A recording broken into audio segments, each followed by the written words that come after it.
Hello everybody and welcome to DC Fine Art. Today we're going to go ahead and finish what we started last week, which is we were working on a lipstick using the Faber Castell Pitt Artist pens. And so the next thing to do was the cherries.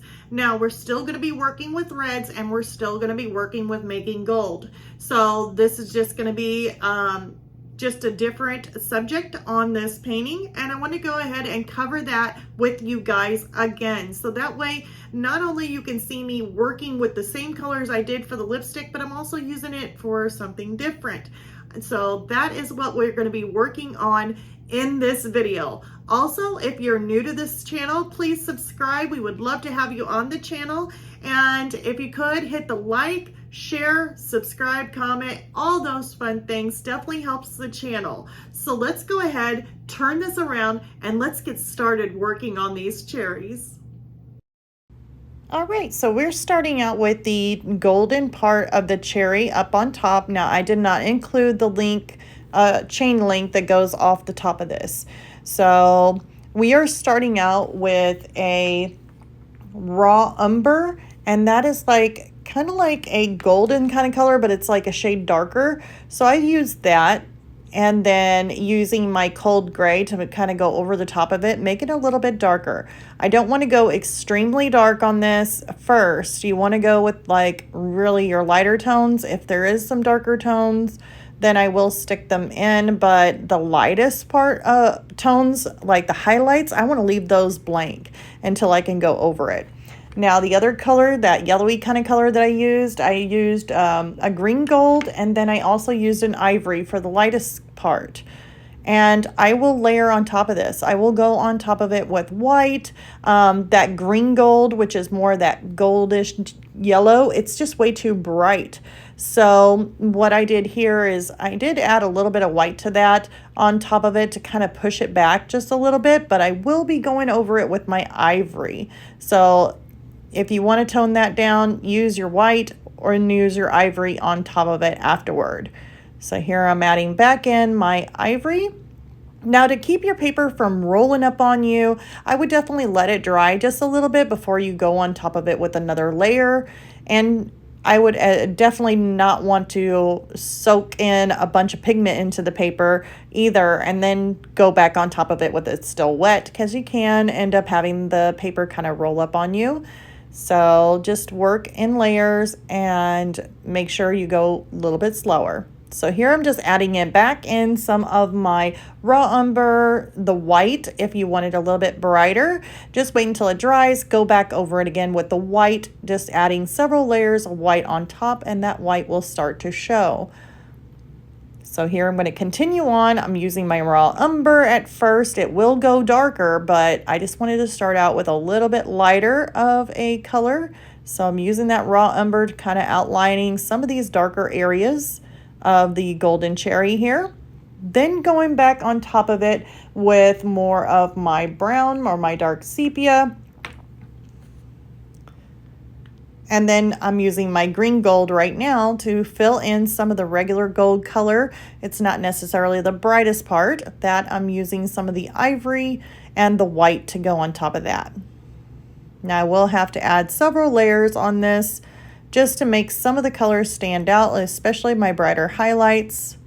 I will definitely have to go on top of it again. Using some grays tones in there, and this is a cold gray. Adding in some more white, just layering on top with my white, and that's how come you can see it stand out a little bit more, and that's because I waited till it dried and then went back on top of it with the white, which helps it to stand out a little bit more.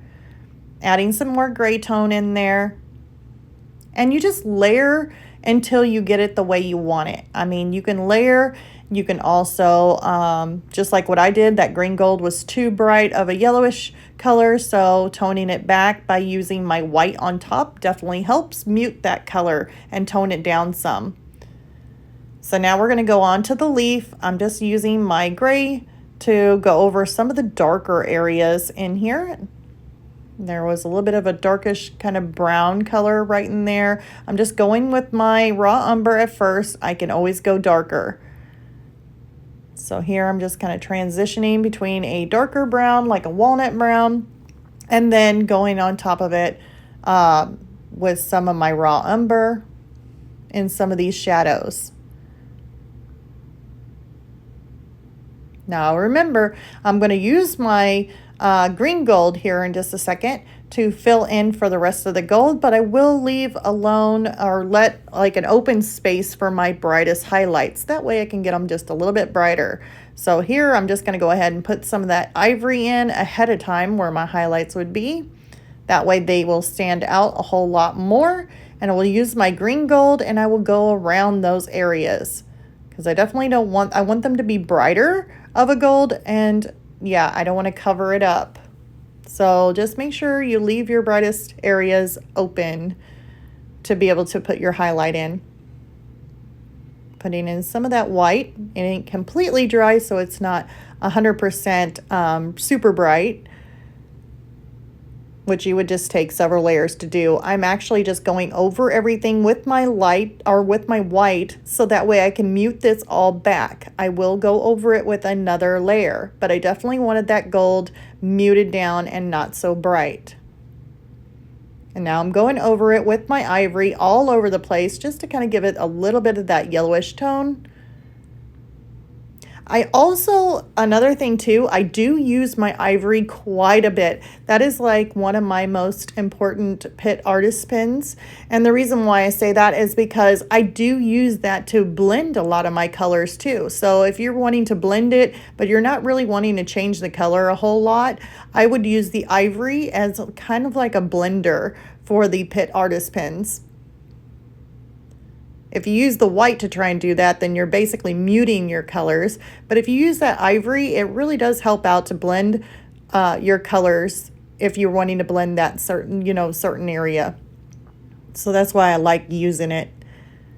And now we'll show more of that whenever we get to the red of the cherries. So here I'm just kind of going over it, just adding a little bit of that yellowish tone to it. And then we're going to be moving on to the cherries. So the other thing too, if you're wondering where these reference photos are or where they're from, these I took myself with my own camera.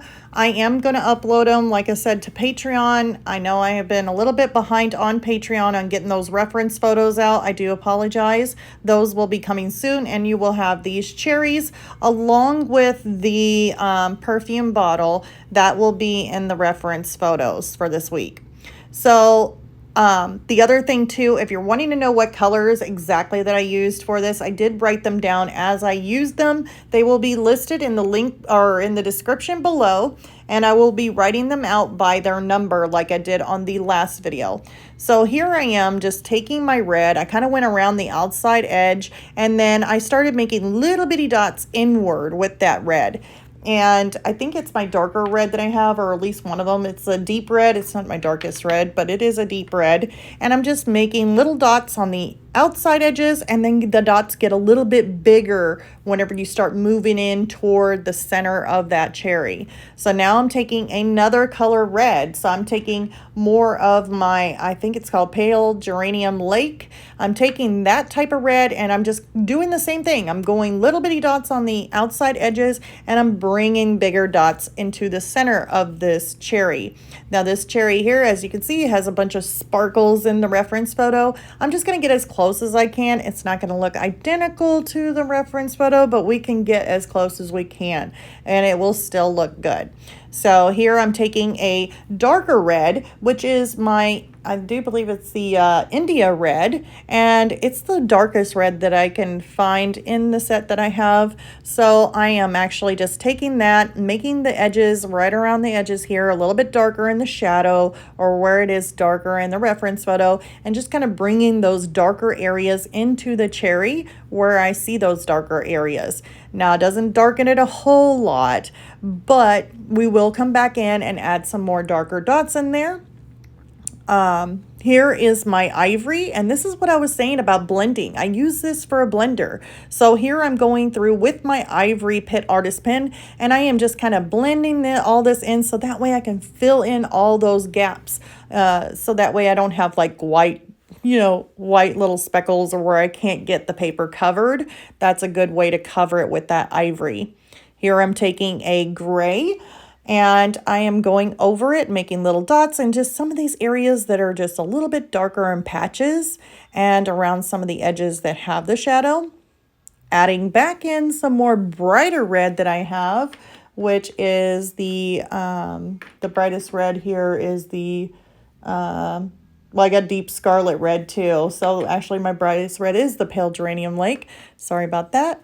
Adding some white for some highlight that I just see in the reference photo. I can always make adjustments on that highlight if I need to. Adding back in some more of my darker red, which is that Indian red. And then I'm using my ivory just to kind of blend that in and make it more of a smoother transition and kind of fill in those blanks. Now I will have to go darker in those shadows. So I will go darker. Here I'm just adding another layer of my highlight. Putting in any little highlights that I see, except for that circle. You're probably wondering, where's that bright white circle? I didn't really want that in my reference or in my actual painting. That was something that was from a light source to give light to my subject, and I did not want to add that in. So you don't have to add in everything that's on your reference photo.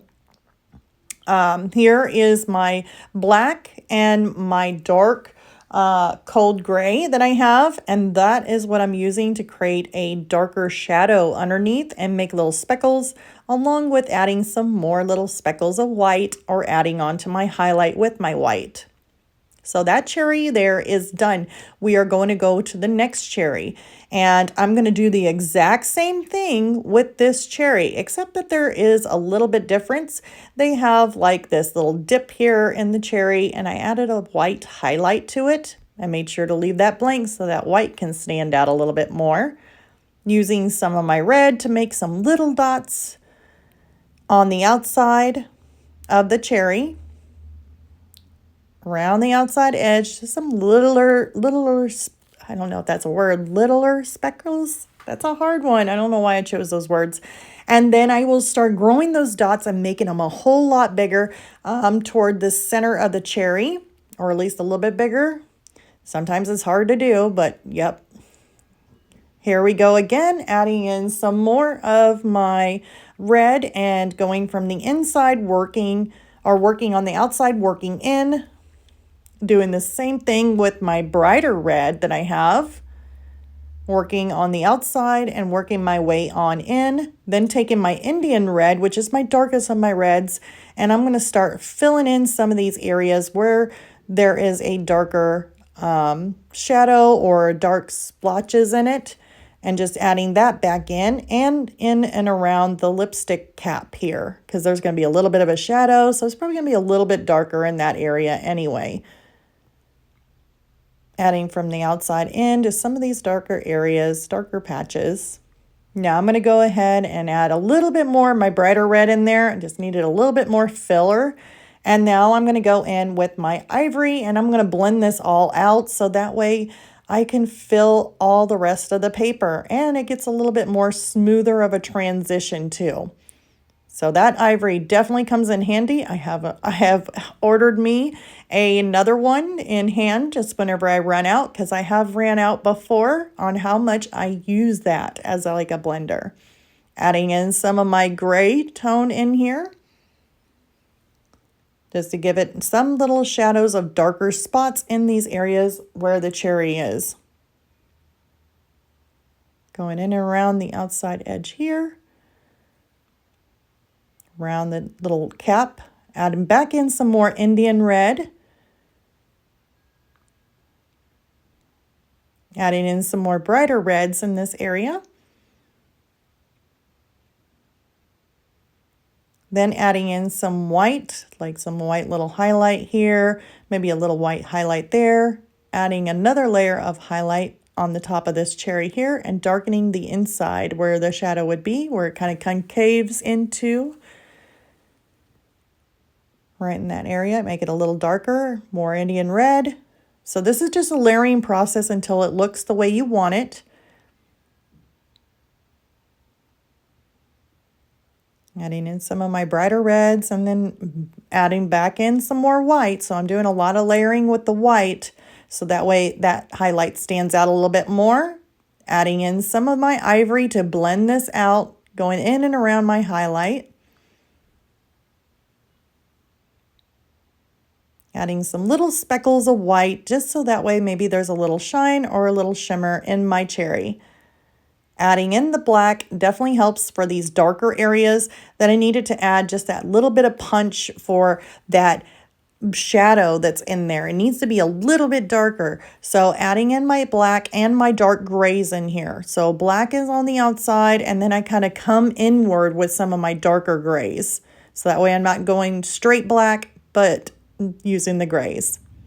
So here is my finished piece. I absolutely loved working on this piece. It was a whole lot of fun doing the background and also doing the lipstick and the cherries. I think it turned out pretty good, and it was a lot of fun creating. So another one we can use for either a dressing room or a makeup room.